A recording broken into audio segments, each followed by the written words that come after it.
This is AI News Today, and here's what happened in the world of AI in the last 7 days.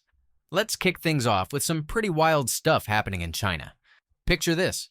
You're on the subway in Shenzhen, and suddenly a robot rolls up next to you with snacks and convenience store supplies. That's not science fiction anymore. That's just Tuesday in China. The city just rolled out what they're calling a world-first, delivery robots that actually ride the subway to restock 7-Eleven stores. These bots glide through train doors, navigate elevators, and wheel their cargo straight to the stores like clockwork. It's fascinating because it shows us how cities might completely automate everyday logistics in the not-so-distant future. Speaking of robots making waves, let's talk money. Hugging Face just launched something called the Reachy Mini 2, and it's been absolutely crushing it on social media. We're talking over $1 million in sales in just 5 days after launch. That's the kind of viral success that makes you wonder if we're finally hitting that sweet spot where robots aren't just cool tech demos, but actual products people want to buy. Now, here's where things get really interesting for the business world. Intel just spun off its AI robotics division called RealSense with a $50 million funding round. The newly independent company is betting big on what they call physical AI, and they're not alone in thinking the timing is perfect. Morgan Stanley predicts the robotics market will hit $5 trillion by 2050. That's not a typo. $5 trillion. When you see major companies like Tesla, Amazon, and now Intel making these massive bets, it's a pretty strong signal that we're on the cusp of something huge. But let's shift gears to some breakthrough research that could change how we train robots entirely. MIT engineers just unveiled a handheld device that lets literally anyone train a robot without writing a single line of code.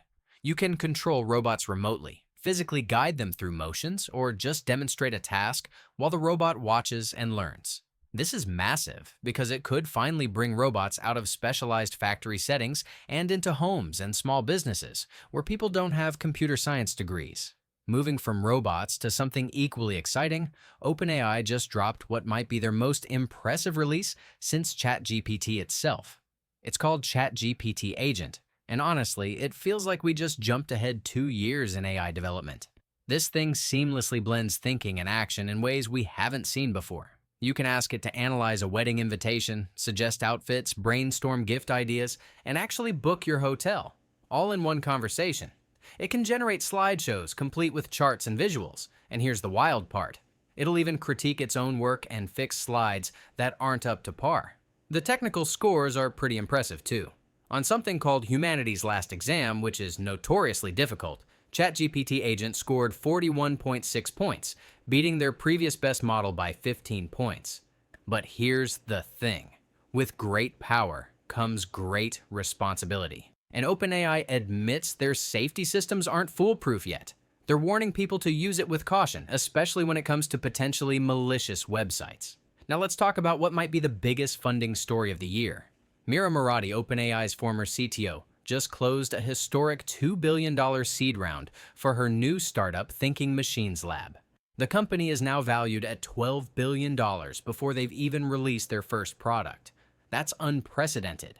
Alexander Kirillov, their multimodal research head, is teasing breakthroughs that previously seemed intractable, and they're calling it the most ambitious multimodal AI program in the world. When you see that kind of money and confidence behind a team, it usually means they're working on something truly revolutionary. There's also some fascinating movement in the voice AI space. Hume just launched EVI3, which doesn't just clone your voice, but actually captures your personality, speaking style, and vocabulary. We're talking about AI that doesn't just sound like you, but talks like you think. Meanwhile, French startup Mistral unveiled what they're calling the world's best speech recognition models that can transcribe, summarize, and translate audio across multiple languages, all while being half the price of comparable models from competitors. On the business side, we're seeing some major corporate moves. Google just gave Nvidia the green light to restart AI chip sales to China after months of restrictions. This is significant because these H20 chips likely played a major role in training DeepSeek's industry-shaking models earlier this year. Jensen Huang successfully convinced the US government that cutting off China's chip access would only push them to build their own processors. ultimately accelerating their AI progress. But perhaps the most intriguing development is happening with a relatively unknown Chinese company called Moonshot AI. They just released something called Kimi K2, a model with 1 trillion parameters that's outperforming Claude and GPT-4 on multiple benchmarks. And here's the kicker. It's completely open source. This could be another DeepSeek moment where a Chinese company comes out of nowhere and shakes up the entire AI landscape. The robotics industry is also seeing some pretty creative applications. Korean Air is outfitting its maintenance crews with robotic exosuits that reduce shoulder strain by up to 60% during overhead aircraft repairs. After successful testing with 300 workers, they're planning to expand this technology to construction, shipbuilding, and agriculture. It's a perfect example of how AI and robotics are solving real workplace problems right now, not in some distant future. We're also seeing AI make genuine scientific breakthroughs. Google's Big Sleep system, which was designed to spot software vulnerabilities, just made its first major real-world catch. It spotted a cybersecurity exploit right as it was about to be used in an attack, giving experts enough time to patch it. Google believes this is the first time an AI agent has directly foiled a live cyber attack. Meanwhile, researchers at North Carolina State University have created a self-driving lab that uses machine learning to run chemical experiments autonomously, potentially speeding up material discoveries from years to just days.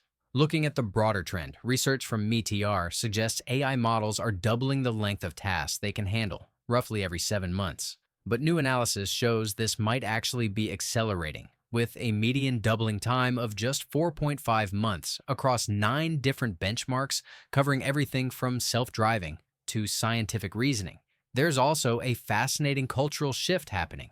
Jensen Huang recently revealed his #1 use for AI, and it might surprise you.